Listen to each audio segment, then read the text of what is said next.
Well, when Ace Crary, my neighbor, asked me if we could do this event at the Red Barn and showed me Shane's work, I was absolutely just honored to say, absolutely, let's make this happen. And I won't waste any time. I want to introduce Ace Crary, who has arranged for Shane to be out here. And Shane, thank you very much. I can't wait to hear what you have to say. Shane, as you can see, we've got his paintings around the gallery here. Please have a look and pass them around. And as he speaks, we can enjoy some of his beautiful work. So Ace, come on board. Is this on? Yep. Well, thank you, Tom, and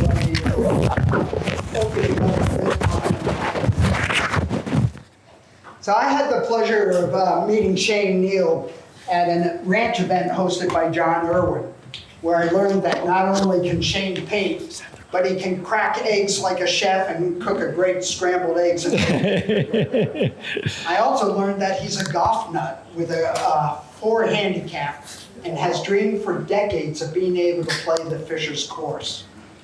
As an indication of how much he wanted to play here, he was even willing to play with my 23 handicap and offer to give this talk.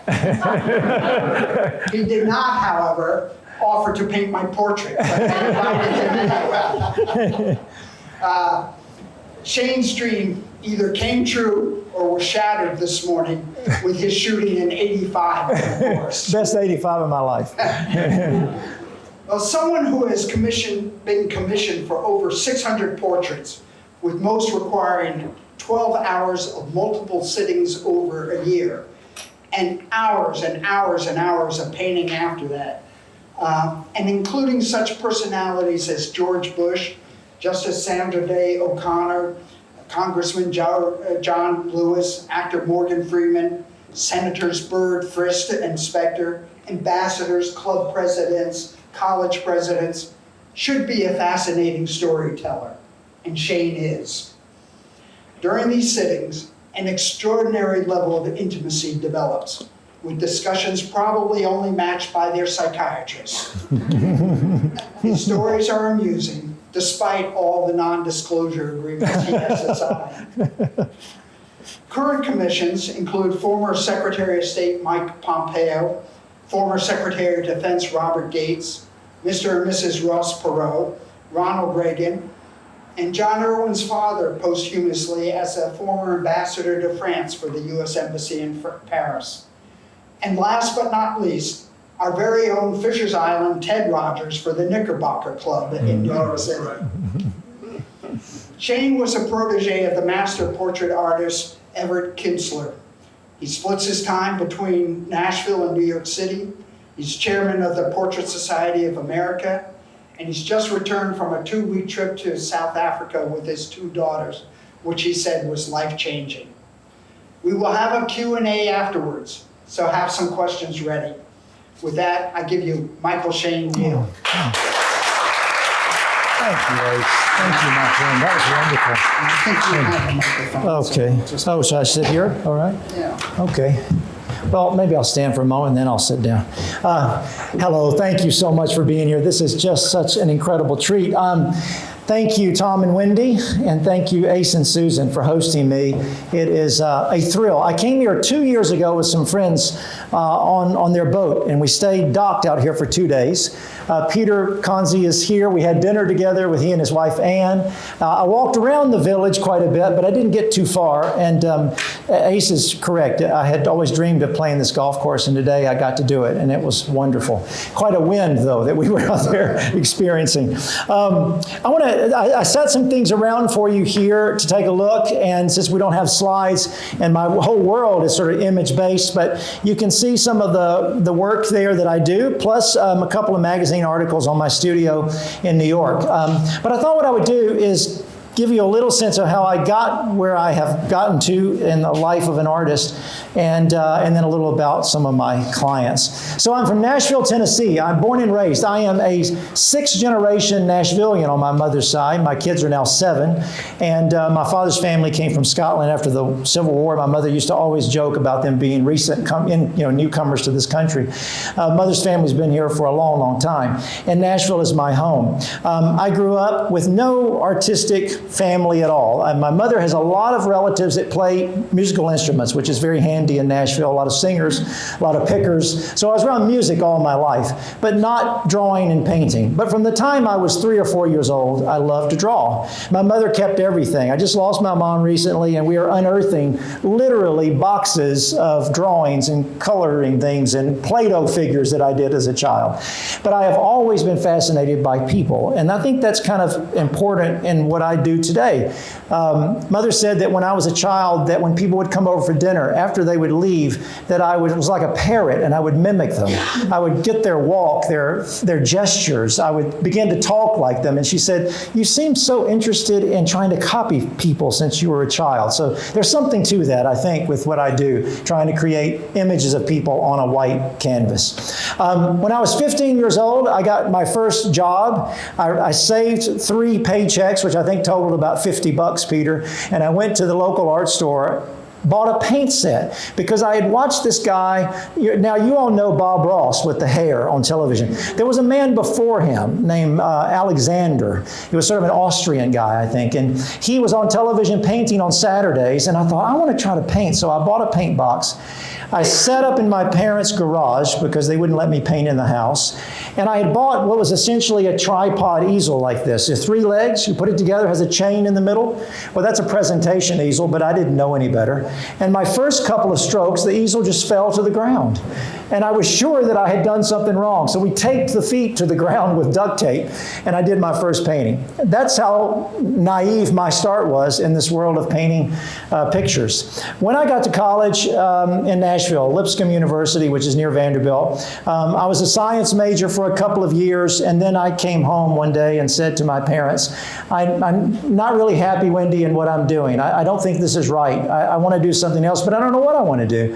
And my mother said, "You love to draw. Can you take an art class?" And I said, "Well, I can look into it and see." And my father, who was just listening, he thought I was going to be a doctor, and here I come home saying I may take an art class, He said, "Well, let's look into it and see what it is, and we can talk from there."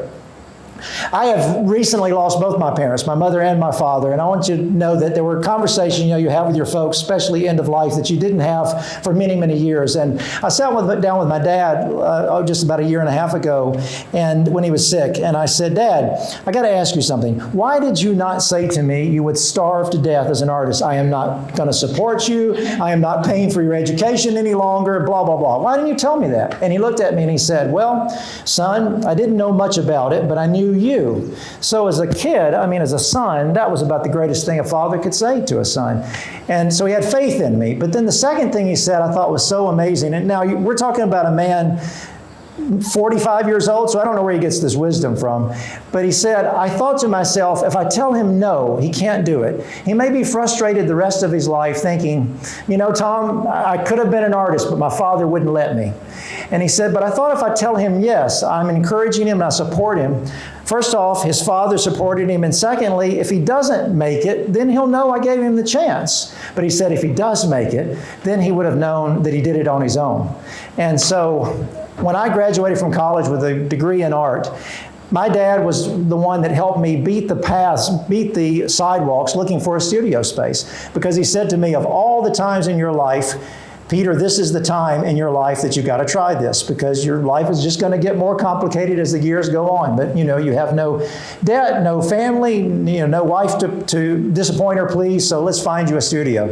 And I opened a studio in 1991 in Nashville, Tennessee, and here I am still 30 plus years later doing what I love to do.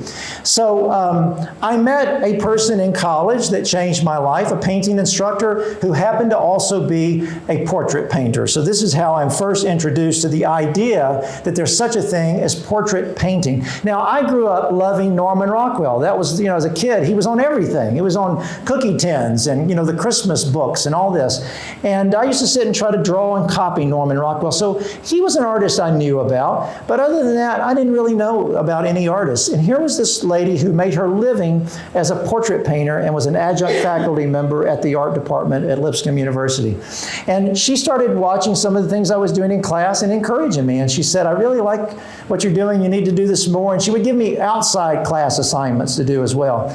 And I took an internship at an advertising agency in Nashville my senior year. Best thing I ever did, because in that year I learned I did not want to be a graphic designer.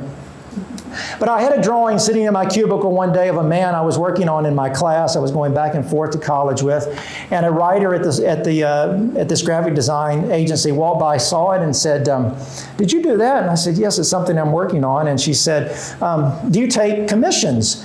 And I knew the word from art history, but that was all I really knew. And so I said, "Well, I haven't, but I would consider it." And she said, "Well, what would you charge?" I said, "Can I give it some thought?" And she said, "Yes." Now, we have no intranet. We don't really have any guides whatsoever. I'm sitting around the kitchen table with my dad that weekend, and we are saying, "Now, do you think she might pay $100 each? Well, what if she doesn't do $100, would you be willing to do it for $75? I was making $3.35 an hour, so $100 for a drawing sounded pretty good. I told her $100 each. She said, "Let's do it." I did it. She loved them. And she gave me a $100 plus a $25 tip on each one. And as she handed me the check, she said, "Let me make a suggestion to you." She said, "That's not much money, but I think that you could earn more at what you're doing." And she said, "They're going to offer you a job before you leave here, and don't take it." She said, "You can always get these jobs any day." She said, "Everybody in this art department wants to do what you're doing or can do." And she said, "Take some time and see if you can survive as an artist on your own. If you don't, come back here, they'll give you a job and you can be a graphic designer."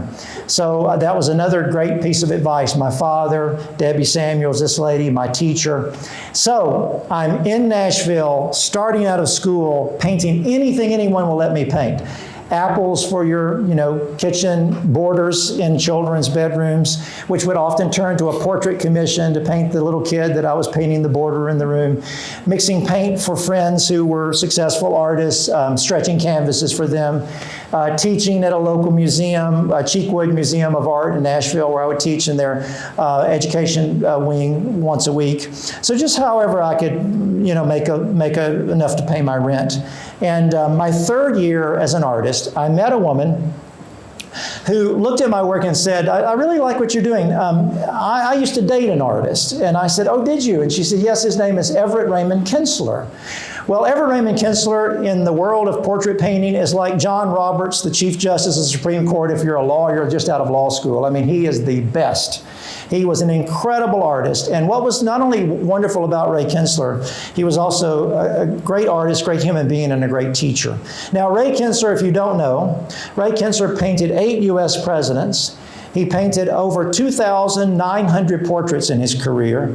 He did John Wayne's portrait for the Cowboy Hall of Fame, Katharine Hepburn, Placido Domingo, Byron Nelson. I mean, you cannot find anyone in the 20th century, really, that didn't sit for Ray Kinsler. And if Ray Kinsler didn't paint you, you might not have been so important, And here's this artist. This woman is saying to me, she had dated Ray Kinsler. I couldn't believe it. And she said, "I still talk to him from time to time, and I'm going to tell him I met you. I really like your work."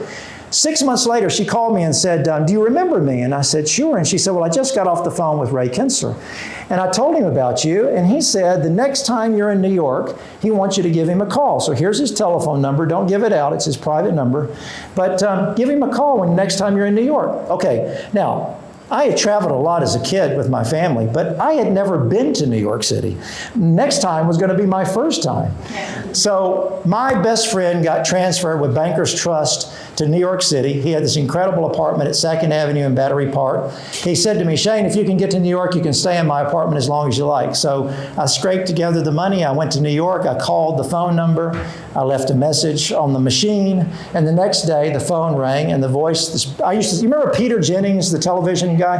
Ray Kinsler had that resonance and this beautiful voice, and this voice said, "May I speak to Shane Neal?" And I said, "This is he." I'm at my buddy's apartment. I was in a towel. I never forgot. I got right out of the shower. I was kind of embarrassed. And he said, "Well, this is Ray Kinsler." And I almost couldn't breathe because I had read everything he had ever written. I had seen every painting I think that he had ever done that I could find in print. And I was speaking to this man who at that moment was painting Ronald Reagan at that very moment. And 1993. And he said he had heard some nice things from Janie about my work and that he was anxious to see some of my work. How long would I be in New York? I said, "Only a few days." And he said, "Well, too bad. I'm actually getting on a plane tomorrow morning and I can't do anything this afternoon because I have sittings. And tomorrow I'm going to France to visit my daughter. She still lives there today." And he said, "But the next time you're in New York, I want to get together." I thought, I'll never be back here again in my life.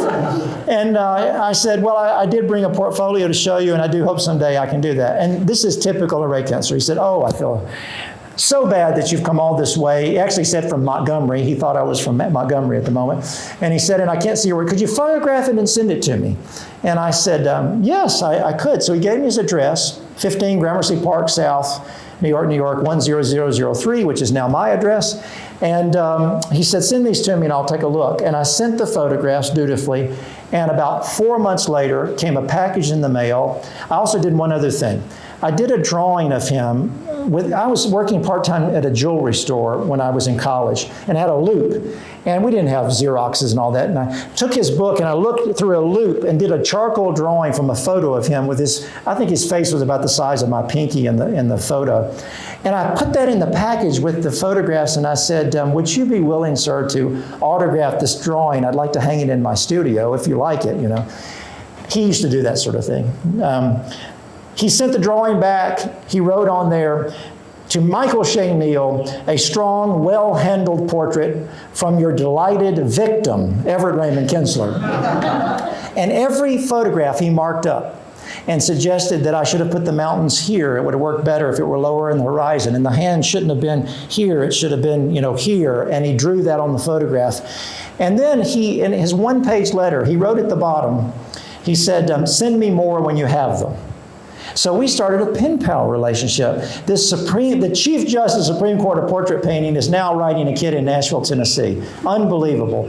So one day I got a note from him, and he said, "I am dating a gal in Wyoming. I'm going to go out west and paint for a week with some friends in Montana after I see Peggy, who he did marry, and they were married almost 30 years before he died." And he said, "If you'd like, meet me in the Big Timber Hotel in Big Timber, Montana on June the 2nd at 8 a.m. and we're going to go out and paint for a week in these little cabins." And I wrote him back and said, "I'll be there." And I drove from Tennessee to Montana, and I walked into this little hotel in the middle of nowhere, and there were a few people gathered, and down the steps came a much older Ray Kinsler, because all the photos I'd seen of him were 25 years old, but he had these enormous eyebrows, and he came down the steps, and I met him in person, and he grabbed me and hugged me like I was his son, and my life has never been the same since. He began to recommend me after that week for projects all over the country. My very first was Whitney Macmillan for Cargill Corporation in Minneapolis. I found myself going on a plane to Wayzata, Minnesota to paint the CEO of the world's largest company. Why? Because Ray Kinsler told him he was too busy to paint him, and I was ready. And from that day forward, he became my mentor, and that was the biggest, most incredible stroke of luck that any artist could have. And we traveled together. I stayed with him in New York. I stayed with him in Connecticut. His wife is still one of my dearest friends. She slept on my sofa in New York 2 nights ago when she came in the city. She's 80. She was 20 years younger than Ray. Ray changed my life. And we had that kind of relationship until he died in 2019. And I was with him the day before he died. His brain was perfect. He was the most brilliant man I've ever known in my life. He devoured a book a week and sometimes more than a book a week. He was sort of like Theodore Roosevelt. He was almost tearing the pages out as he read them. And that's how he captured information. And he never was without a book. I sat with him by his hospital bed for almost 5 hours that day. He talked and talked and talked, held my hand the entire time. I'll never forget when I came in. I was not supposed to come. Nobody was to come. He was in ICU, and he kept saying to everyone, except for his 2 daughters, one was trying to get from France and didn't make it in time. He said, I don't want you to see me like this, is what he said to me on the phone. He said, let's just talk. I don't want you to see me like this. But I just couldn't stand it. So I got on a plane. It was the only time in my life that I ever did anything that he told me not to do. But I went to the hospital. Peggy said, I am so glad you've done this. She said, he's going to be mad, but then at the same time, he's going to be so happy. And when I got to the hospital room and walked in, he was lying there, this brilliant, unbelievable artist who had produced thousands of images that have really had an impact. He's the most collected artist at the National Portrait Gallery, 82 works at the National Portrait Gallery. He's at the Met and everything, on and on. The nurse said, there's someone here to see you. He wasn't having visitors. And he said, who? And I started walking toward him, and he said, oh my God, come here, me boy, come here, me boy. And he took me by the hand, and he pulled me down and kissed me on the lips. He had never done that before. And he looked at the nurse, and he looked right at her, and he said, it's not sexual. So we sat there and talked, and he changed my life even that day. He said things to me that I'll never forget, and I'll carry that with me always. So I am the product of support by my family. I am the product of support by a mentor who looked at a young artist and said, I see potential there, and then stuck with me for 27 years until the day before he died. And he said to me as I was leaving that day, if I don't make it, I am painting, this man for the New York Athletic Club, and this person for the Colony Club, and this person for this, an opera singer. And he said, every one of it. And he went right through it. The hands are almost there, but they need a little more work. So he looked at me and he said, so if I don't make it, you'll finish these for me. And I said, no, Everett, I did the same thing for the old man. He said, this was a man named John Johansson we had studied with. He said, he died, and I finished those works for him. You'll finish them for me. I talked every client into leaving them just the way they were, except for one. And I thought that was wonderful. I said, you don't want me to do this. Leave it, even though it's unsigned. It's his last works, And there was one lady that didn't like a few things about her hair, so I made the adjustment. But I paint oil on canvas. I love to travel and do landscape and watercolor as well, in oil and watercolor. My incredible, I've got two daughters. My 22-year-old is an amazing artist who's just beginning her career. We travel and paint together. She's got a studio in Nashville. We have a little courtyard that we can shout across our little Juliet balconies to each other. I've been training her since she was about 3 years old. My youngest daughter can draw like you wouldn't believe, but she says that's what her sister does, so she wants to do something else.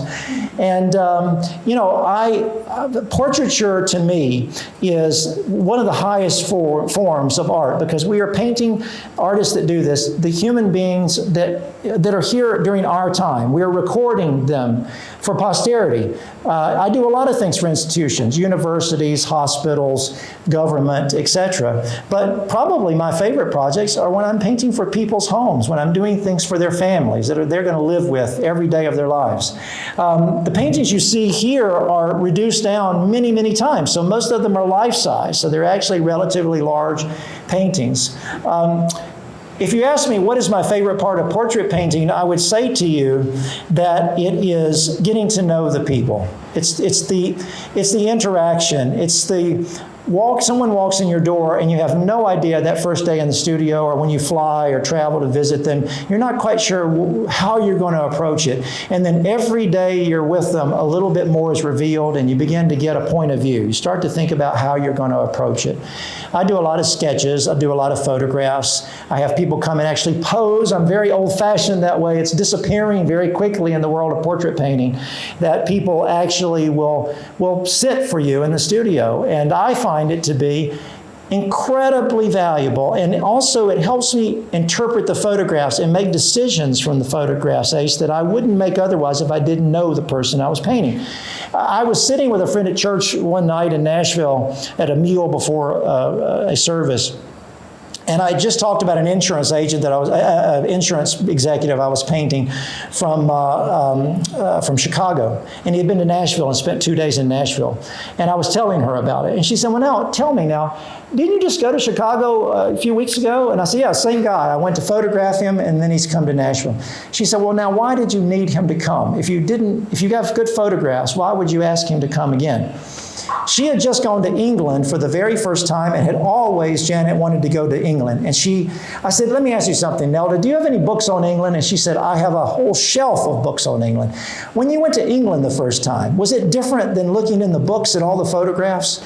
She said, I never thought of it. Of course it was. I said, it's the same thing with painting people. Simply working from photographs, you do not have any way of engaging all of your senses and the spirit that comes through in connecting with somebody's personality. So I thought I would share with you a couple of projects. And again, there's been literally hundreds of portraits. If you show me the image, I can tell you endless stories about the people, because as soon as I see the image, things just flood in my brain. And when I go and paint with friends in Maine or you name it, I can smell the ocean. I can tell you what we just had for breakfast. I mean, it all comes back. It's some that kind of connection. One that was life-changing was painting Sandra Day O'Connor. And I think because I grew up seeing her and sort of knowing what an icon that she was. And the thing that thrilled me the most when I got to go and see her, which I was told, by the way, that I had 1 hour and a half, and that was it. Not an hour and 31 minutes. I had an hour and a half, and I should be ready to go. And when I got to the Supreme Court to see her, her assistant was very tough. She was about 6 feet tall, and she had about 6 yellow pencils sticking in her hair. It was just everywhere. Very intimidating and not very friendly. And she reminded me that I had until 11:30. It was 10 o'clock. And then I went into this long dining room. I started setting up, and the justice came in, and she was the total opposite of the assistant. She was, some of you probably knew her. She was so gracious. She was so engaging. She wanted to sit down and talk. I actually had to ask her if we could get started on the photos because I was afraid I was going to run out of time. She said, oh, yes, of course, of course. And so we started working with photos. And I want you to know that she did not have an ego the way some people do, but she was very particular. And I would make about 10 photos, and then she would say, let me take a look at what you've done. And so she would look at the back of the camera and flip through the photos, and she'd go, my left shoulder's too low. Let me try to raise my shoulder here. And anyway, it was those sort of things.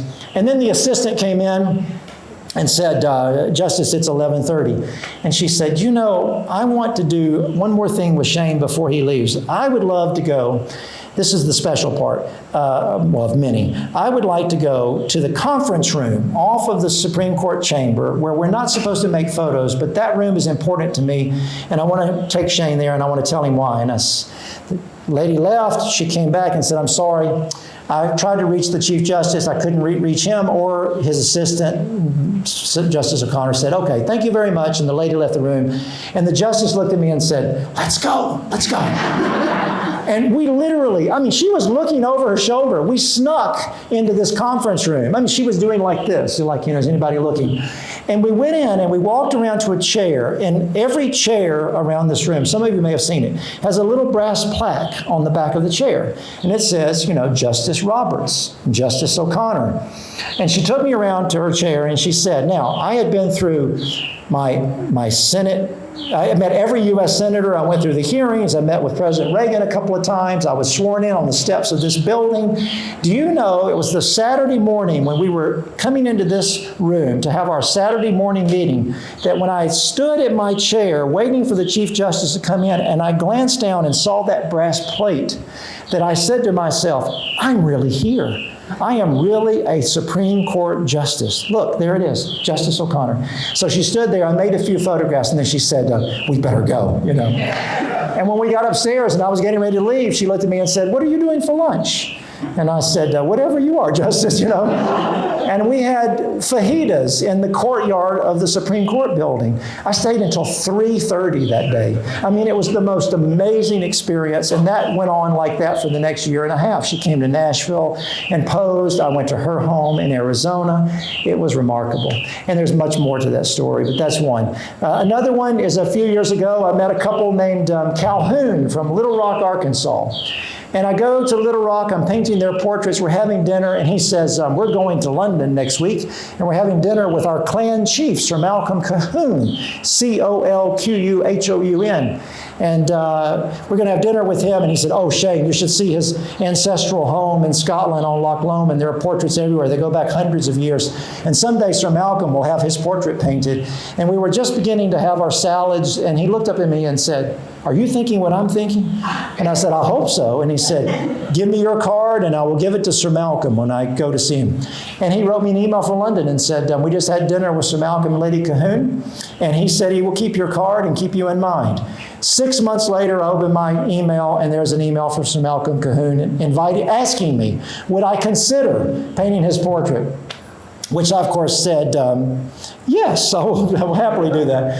And I went to Loch Lomond, unbelievable 44,000-acre estate that he still has in Scotland. He owns every square inch of land around Loch Lomond. Luss is the village. He owns most of the village. At one time, they owned all of the village. His home is called Rostew. It's the ancestral home that they built in the 1700s. It's now a golf club. He still owns the house. It's being leased. And he still retains some bedrooms upstairs and furniture and paintings everywhere in the clubhouse. He lives on a hunting lodge there on the estate. It was magical. When I got in he strangely wrote me an email and asked me what my shoe size was, Peter, which I thought was so odd. And when I get in my room, when Miss Everett, who was the housekeeper, took me up to my room, there was a box on the bed, and I opened it up, and there were beautiful custom slippers from a London shoemaker in the Cahoon tartan with the clan crest of the stag on the toe, and a note from Sir Malcolm and Lady Cahoon wishing me, a wonderful visit and saying that I should enjoy these, and he wrote, but never wear these outdoors, is what he said in the note. I painted him for his home in Scotland. It was incredible, the experiences that I had, including him introducing me to the Duke of Argyll, which is his nephew in Inverary Castle up north, who has an 85,000-acre estate there in Inverary Castle. And I also got to paint him, which was unbelievable, going back there next June. And just saw Sir Malcolm in Scotland in May. We had dinner together. He's doing well. He's slowly now shifting more responsibilities to his eldest son, Patrick. And so it's a little bit like Queen Elizabeth training Charles. He's working on his son, who will be the next Laird, the 33rd and the 10th Baronet there of Scotland. One last one. There's a postcard around here of John Lewis, which is a recent portrait. And I have to say, I'm from Nashville, Tennessee, born and raised Southerner, and was born in 1968, which is a very transitional time in this country. It's kind of ground zero year, and my father used to say to me, we didn't even know we would have a country after 1968. There was that much turmoil. And John Lewis came to Nashville to go to school, to college, and it is where he started his sit-ins. His very first arrest was in Nashville, Tennessee. Nashville was selected for a very specific reason. Nashville was the South, but it was very close to what all Southerners consider the North. You know that Kentucky is not a Southern state. You all know that, right? Kentucky never seceded from the Union. So my grandmother said Kentucky was Yankee land. So right on the top of Tennessee is a Southern city that was not nearly as challenging, even though it was, but not as challenging as going to Montgomery or Selma or Atlanta. So they strategically, John Lewis and others, trained to begin sit-ins in Nashville, Tennessee, thinking that this would be a very good jump start to what they were going to do when they moved deeper south. He was arrested 12 times in Nashville, Tennessee for doing things like sitting at a lunch counter or standing in line at a movie theater buying a ticket and then insisting that he go through the front door of the movie theater as opposed to having to go to the side of the building, climb a fire escape, and go in through the emergency exit upstairs and sit in the balcony. He was beaten up pretty badly that day by onlookers who, when he refused to go quietly. I could not believe that I got a commission to paint him for the National Portrait Gallery, being from Nashville, Tennessee, and knowing his history. And so I go to Washington to do a sketch of him and to meet him in his offices. And he was he had a gentleness to him. And those of you that may have known him, he was a minister. So he had this kindness that was very touching, and he looked at you and really looked at you when he talked to you. And I was so impressed on our first meeting. And as we were sitting talking, I said to him, Congressman, could you have ever imagined that a white guy from Nashville, Tennessee would be here to paint your portrait for the National Portrait Gallery? And he said, well, first off, I never thought anybody would ever paint my portrait for anything. And he said, I certainly didn't think anyone that looked like you would ever be painting my portrait. And I said, I was born in 1968 in Nashville.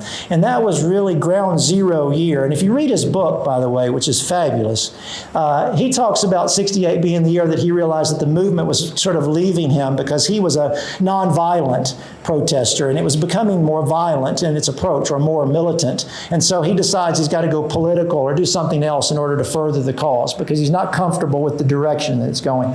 I said, 1968, that was the year I was born.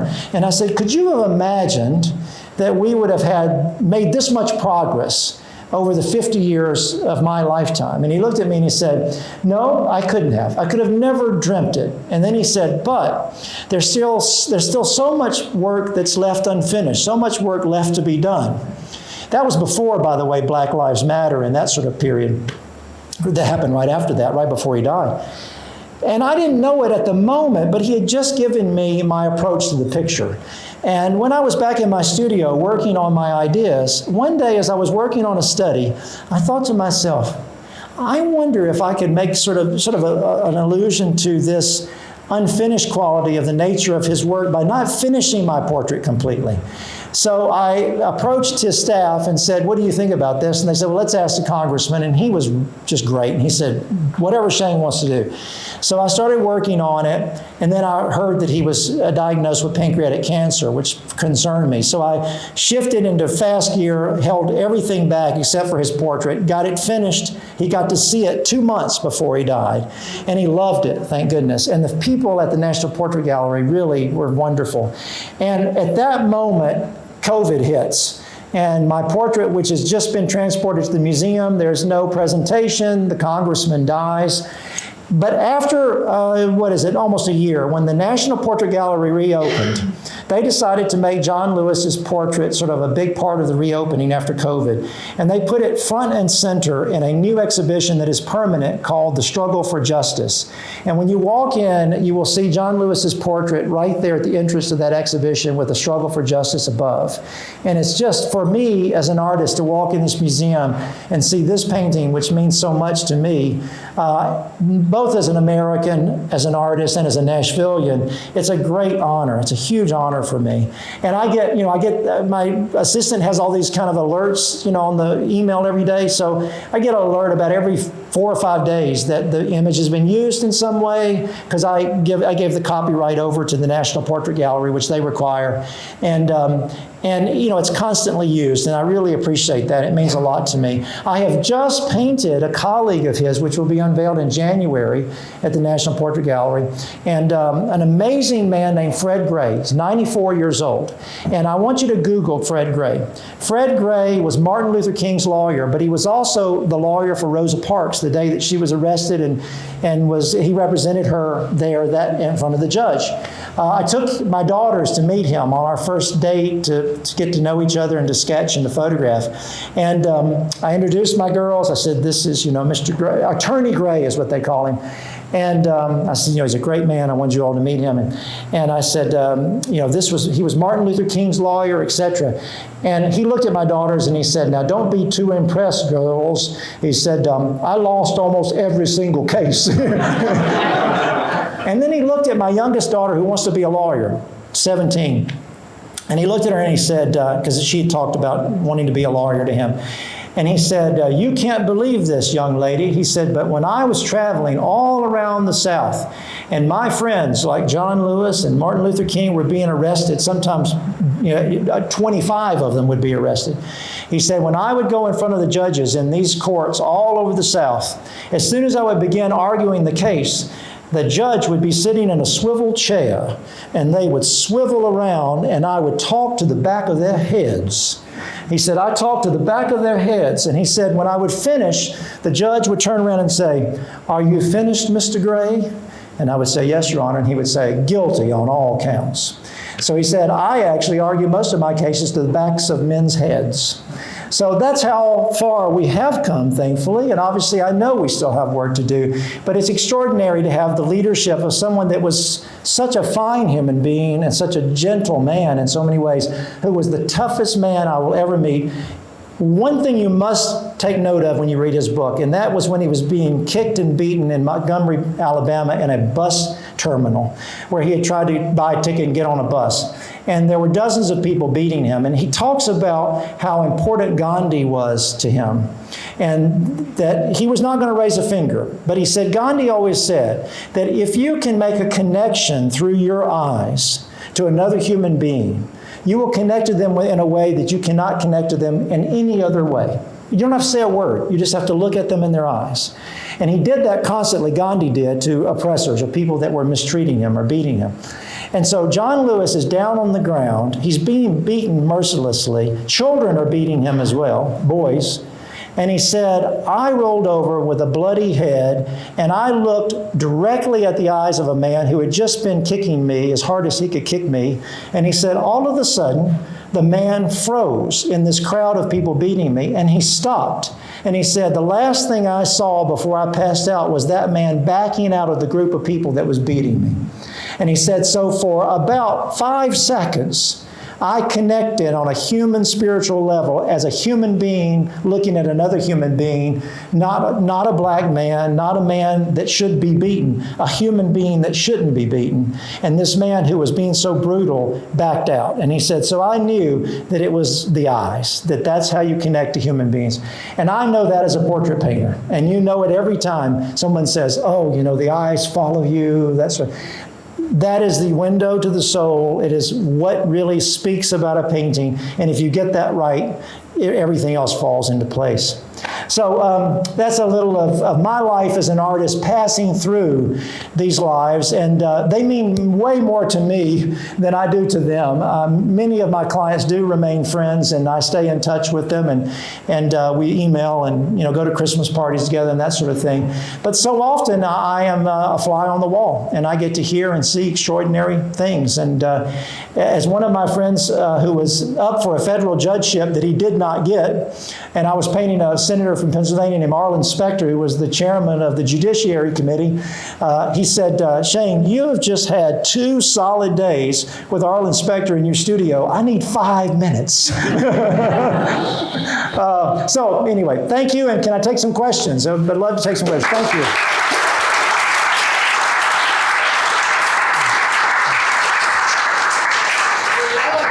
I like to ask a lot of artists to come through here, whether in abstraction or whether landscapes or portraits. Do you feel like you arrive at a destination which you make your work? As in, is there? So when you complete a work or when you're editing yourself, what are you editing towards, and how do you frame up whether or not you've arrived, so to speak? Well, so that Gertrude Stein. So it's that old saying about you can never go home. It's never the same. When I am standing at an easel and I am trying my best to get what it is that I feel, that I see, and what I want to get there, there are moments where you think, oh, okay, that's it. And then you go to bed and you come in the studio the next morning and you think, who ruined my painting this, overnight? Because you're never satisfied. It beats up on you every single day. And the longer that I paint and the more hours that I put in, Susan, I know this is probably true of anything you've ever tried, certainly when your creative side. You're never satisfied. You just never are. You just always want more. And I've done hundreds of portraits. If you take me in the room with the painting and give me my paints, I'm going to do something to it. Because it's just never quite what I want it to be. I was at the Capitol not long ago for a project I'm talking about doing with someone, and I passed a portrait I did of Arthur Vandenberg, a senator from Michigan who died in the 50s, and it's over a doorway in the East reception room outside of the Senate chamber. It's actually on the wall over the East doorway. And it's about 15 feet off the ground, and I worked on scaffolding on the project. And the curator of the Senate said, well, what do you think, looking at it all these years later? And I said, if you give me a ladder, I see a few things I'd like to do. And she said, no, you can't ever touch it. It's the way it's going to always be. So I'm actually driven by the pursuit of trying to get something right, because I somehow think that I might. It's the same reason I play golf, Ace, because I think I'm going to get. I'm driven by this sense that I might actually get something that is just what I'm looking for. But I truly know that if I'm worth my salt as an artist, I'll never get there. It's a lifelong pursuit. When Ray Kinsler stopped painting just 3 weeks before he died, he was digging at them more than he was 5 years before, and not because he had lost any skill set. I mean, there was no diminution of his talents at all. That hand was still good. His eye was still, he just painted the first woman president of Harvard, Dr. Faust, is that right? He had just painted her portrait at 90, he was 92 when he did that. So, it's a lifelong journey that really you're never going to arrive. And you know what happens if you do? Let me give you the clue. If you're following artists' work and you start to see the work diminish in quality, but their signature gets bigger and bigger on the painting, then it's more about them and not about the work itself, and that's no good. Yes, ma'am. I was just wondering how many portraits do you work on at a time, and do you get frustrated with one portrait so then put it to the side and then take up other ones, or how does that work? So I have colleagues or friends that work on one painting at a time, and they finish it and move to the next. I don't know if I'm attention deficit disorder or what it is. I can't work on anything just until I'm finished with it. I have to bounce around from canvas to canvas. So in my studio in New York, I've got about 6 or 7 going, and in Nashville about the same amount. My studio in New York is in Gramercy Park. Ray Kinsler occupied the studio in the National Arts Club for 66 years. He was actually in the building 70 years. His teacher was Frank Dumont, who taught Norman Rockwell, Georgia O'Keeffe, James Montgomery Flagg, the illustrator that when I did I Want You, Uncle Sam, and Ray Kinsler. He was there 50 years before Ray Kinsler, so I'm only the 3rd guy in the studio. And just like me, if you look at old photographs of Mr. Dumont or Mr. Kinsler in that same studio space, I'm standing on the same floorboards that they stood on for 100 years and produced thousands of images. They're everywhere, and everything is in a state of unfinished, some degree of unfinished. And that's what my work is. You'll walk in and you'll say, well, there's a man's head, but his hands are not developed yet. Or, there's a lady that looks almost finished, but what's going on with the background? And I work like an artist works in clay. I'm always sort of shaping it and reshaping it, scraping things off, trying again. Oil is very forgiving that way.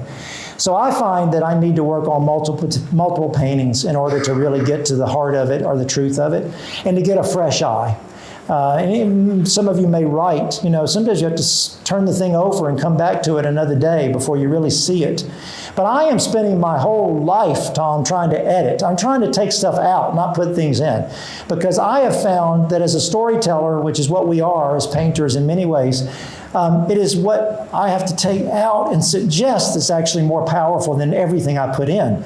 So if you look at my style of painting, it's, I hope, reminiscent to some of the late 19th century, early 20th century painters that connect to Sargent and others, who is my hero, John Singer Sargent, that is trying to edit, to simplify. By the way, I want any of you that is in the city to call me. I'd love to have you come visit the studio. And one thing I do want to show you, and it's my most treasured possession, when Sargent died on Tite Street in London, an American artist living abroad his whole life, his 2 sisters asked an artist named Brockhurst on Tite Street to help with the sale of the artwork that was in the studio. And as a thank you, they gave him a number of original works, but they also gave him one of Sargent's palettes, one of his painting palettes. Well, Brockhurst treasured that. Actually had himself photographed holding it 2 or 3 times in his career, and he was known that he owned this palette. He died and had not willed it to anyone. Nobody knew where it was going. And there was a wonderful artist in New York City named Paul Burns, and he knew Brockhurst, and Brockhurst's widow gave the palette to Paul Burns. And one day, Paul Burns in 1987 called up Ray Kinsler and said, I want to come up to see you. And he came up and he said, Ray, I've got some bad news for you. I've been diagnosed with, sadly, terminal cancer. And he said, but I have something I want you to have. And he pulled out of this wrapping the Sargent palette, and he gave it to Kinsler. So Kinsler had it displayed in that studio all the years that I knew him. And when I turned 50 5 years ago, just 6 months before Ray Kinsler died, a package came in the mail a week before my birthday, and it had been overnighted, first delivery at 9 a.m. or something. And I looked at my sister and I said, this isn't like Everett to waste money. My birthday's not till next week. Why did he overnight this? I propped it up in front of her desk and left it for a week. And on my birthday, I opened it up, and it was the John Singer Sargent palette. And Peggy Kinsler said to me that he looked at her one night and said, I think I'm going to send the palette to Shane for his 50th birthday. And she said, but you've left it to him in your will, which I didn't know. In 2014, he made an addendum to his will and left it to me. I didn't know he had done it. And she said, he looked at her and said, I want to see him with it. So I got to have it and look at it every day, and I want you to see it when you come. Anyway, I got off on a tangent. Sorry about that. Yes? What happens when you, as a portrait painter, when either you sort of don't feel real, maybe you don't warm up to the person that you're painting, or maybe even worse, they feel opaque and you just don't feel like you have a sense of it? Yeah, or you don't like them.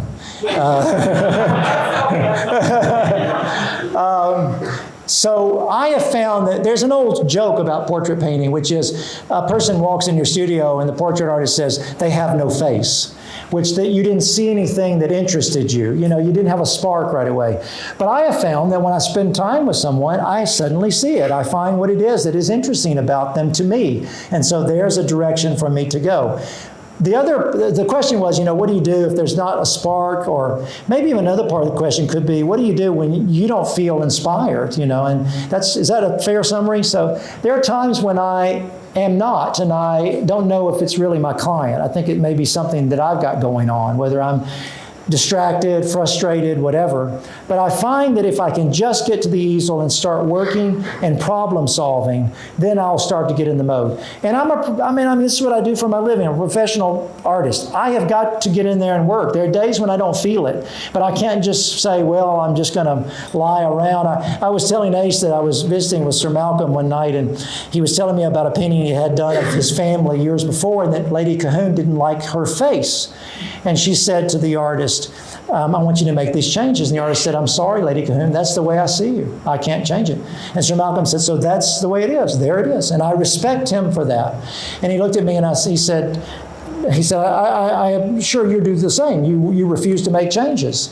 I said, no, Sir Malcolm, there's times when I don't refuse to make a change. And he said, you don't? I said, no. I said, if it's the difference between me getting paid and not paid, if the man wants to be a longer neck, I make it a little longer. And he said, I wouldn't do it. I wouldn't do it. And I thought, all right, here's a man sitting on he's a baronet. He's got 50,000 acres of land. Of course he's not going to do it, Just sell an acre of land and say, screw you, I'm not doing it. Anyway, I try to discipline myself and say when I get up early every morning, I'm up at 5:30 in the morning, I'm in the studio by 8, I've done my emails and all as much as I can in the morning after breakfast. I start painting until lunch. I take a break with my assistant and do a few communications, and I paint until 5 or 6, and then my kids have something that they call Peter, Dad's gone to clean his palette, which means he's probably not coming back until midnight. And I'll have this itch that I need to go out and check on something, and I'll go out there, and Janet, I'll see that nose could be just a little more this, and I'll pick up the palette instead of cleaning it, and I'll start working. And then I'll look up, and it's 1 o'clock in the morning.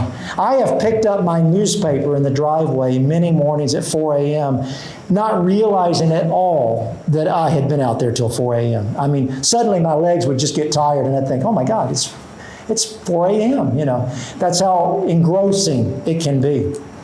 You did say last night that you turned down one assignment. I did. I had a man come to me and said, I collect paintings of my wife in the nude, and would you be willing to do her portrait in the nude? But the only caveat to this is that I always attend every sitting, and I want to watch you paint every stroke. Well, I want to be there while you're painting her in the nude. And I tried to make light of it and told him that I always wear clothes when I'm painting. I don't ever, he kind of giggled, but he was serious, and I just felt something didn't feel right about it. So he told me he had a gallery in his home that was private, and it was all of his wife painted by numerous artists in the nude.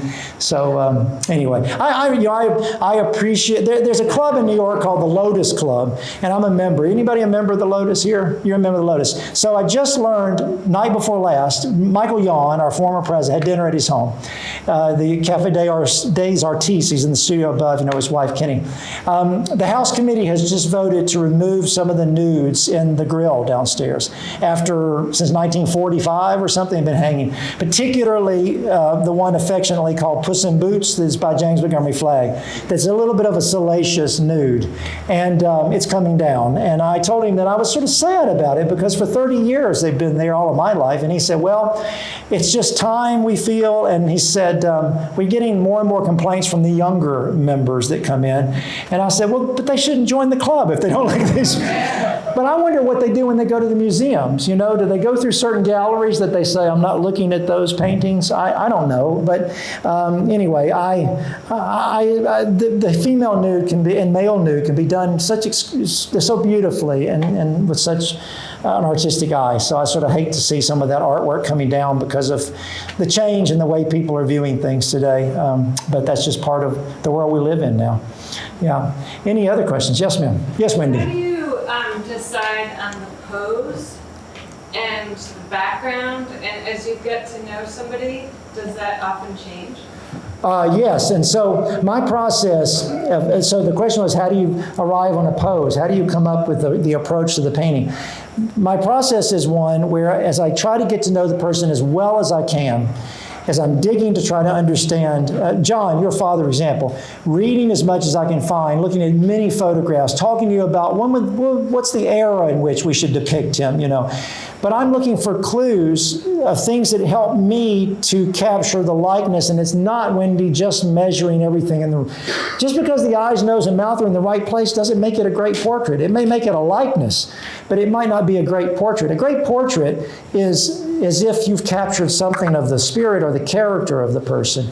And sometimes it is the environment in which you're painting someone, how they're posed, where they're sitting or standing. The lighting that I choose is very important.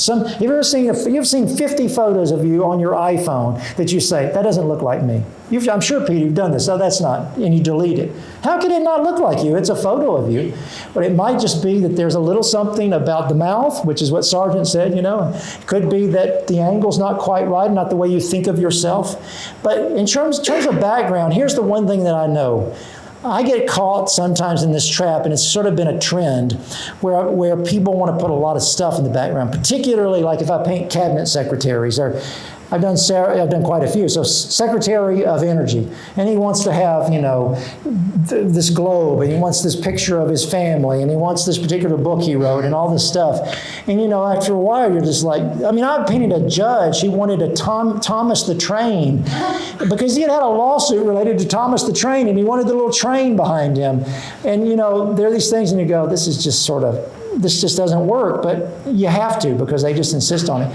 The portraits that people are attracted to the most in my portfolio, invariably, Wendy, are the ones that have very little background.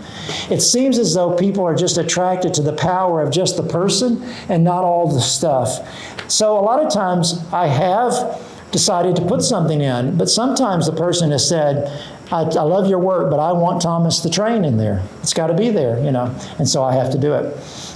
Yes? So sometimes you leave things out, like in your John Lewis one. You sort of Yeah. left it a little bit unfinished. And how often does the effects of that sort of... Yeah, so I just did a triptych for the first time ever. Arlen Spector's son, Shane Spector, a Philadelphia lawyer, donated some money to Hastings Law School, which just changed their name recently in San Francisco. And he loves John Lewis's portrait. So I decided to do, and he said, could you do something similar, like a white background with me? So I went in and I was watching him teach in class, some of his classes there, because he teaches Monday and Tuesday, and then he flies back and forth. And I was so fascinated the way he used his hands and the way he was speaking to the students. So I did this triptych of him speaking to the students, listening to the students, and then also sitting at his sort of at the not tabaret, what I'm trying to say, the lectern, and writing at the lectern. And these tall, narrow paintings with white backgrounds, and I left it sort of loose in a lot of areas. And he loved it, but particularly we were pleased that the students liked it. You know, it sort of spoke to younger people.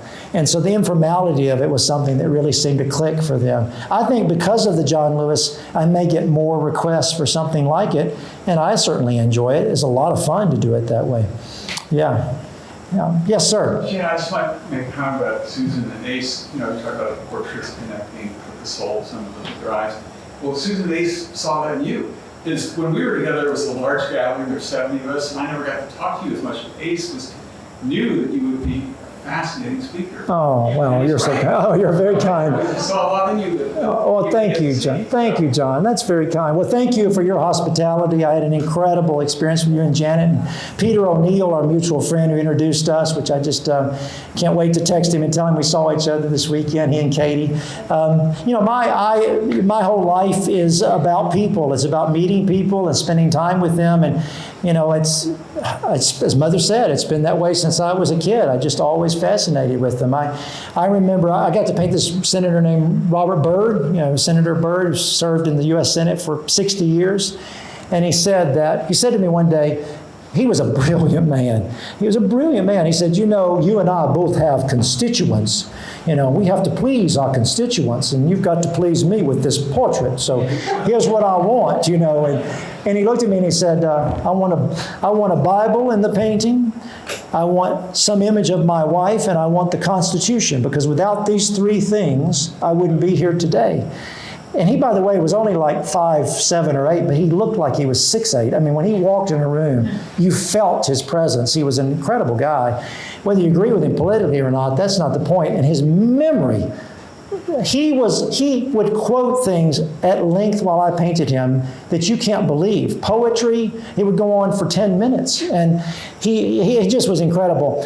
He supposedly memorized all the rules of the United States Senate, 3-volume set. And constantly, when he would call something out, and the parliamentarian would be flipping through the pages, looking on page 436, paragraph 7, and go, Senator Byrd is right. When he died, by the way, when I was painting him, I'll end with this story. When I was painting him, someone would always sit behind him and read to him. They would read legislation, they would read letters, they would read emails, and he would nod his head and say, read that paragraph again.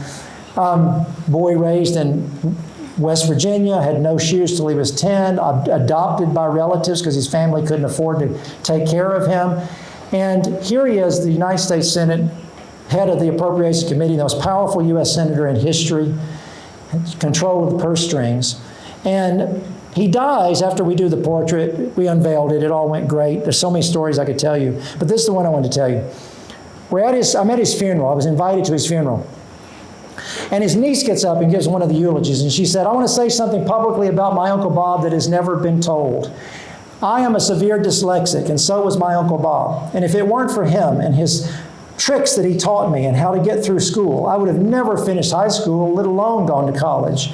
And I just want to say that because I used to beg him. I'd say, please go public with your disability because you would inspire so many. But she said, he's a man from a different generation and he just couldn't do it. He just couldn't go public with that. And so then his minister got up and said, someone told me that Robert Byrd had memorized the Bible. Well, I'm here to tell you, I thought no one can memorize the entire Bible. So he said, one day I said to Senator Byrd, I understand you've memorized the Bible. He said, I have.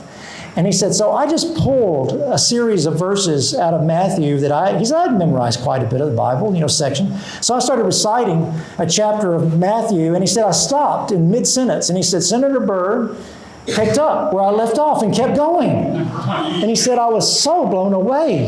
And he said, so periodically, like twice a year, he said, I would memorize some obscure passage in Leviticus. And he said, as he was leaving the church, I would say, Senator Byrd, Leviticus chapter 1, verse 7. And I would start reciting. And he said, Senator Byrd would look up, and when I would stop, he would pick up where I left off. So he said, I am here to tell the gathered that I believe that Robert Byrd had a photographic memory and truly could remember and with recall. I didn't write this in my book, but I am telling you, I believe this to be true. He famously did not socialize, which when senators always did. They'd go to dinner, hang out at bars, all that. He didn't do it. Photos of him leaving the Capitol in the 1950s and 60s and 70s, and you see him go in the car, he's got these big binders. He's going to his car. He's going home to, quote, do his homework. I think he sat at night, and I think Irma, his wife, read to him, and I think he memorized like crazy. And I think that's the way he became the most powerful U.S. senator, because I think he had a brain like you don't see very often. And I painted a man from Vanderbilt University Medical Center who was a specialist in brain function and dysfunction and all of that. And I told him this story, and he said, it's absolutely possible. He said, now we used to call it, what they used to call it? They called it, there's a name for it. Well, anyway, I've lost the name. But anyway, he said it's like a form of autism. And he said, you know, where he had this dyslexia, he had a stronger part of the brain where he could hold on to information. So I just thought that that was the most amazing revelation that I had by putting all these months together. And suddenly I'm thinking to myself, this is why he wanted Irma in this painting. She had to be part of the secret to his success, which he said to me, without her, I wouldn't be here today. So anyway, I sat the other day at the Hermitage at Andrew Jackson's home for a new film to orient people, the orientation film. And Jackson's the most painted president in American history because his wife, Rachel Donaldson, had a relative as a portrait painter. And they show a portrait painter, they've kind of replicated this, reenacted this scene. The portrait painter's working with Jackson, this actor. And the person comes over and says, while Jackson was sitting for his portrait, they were discussing the dismantling of the banking, the National Bank, while the portrait painter was oblivious to everything going on in the room. And I thought, that's the total opposite. We know everything that's going on in the room. And in fact, we're like little tape recorders, and it's just, going right in here as we work. So anyway, thank you guys so much. Thank you.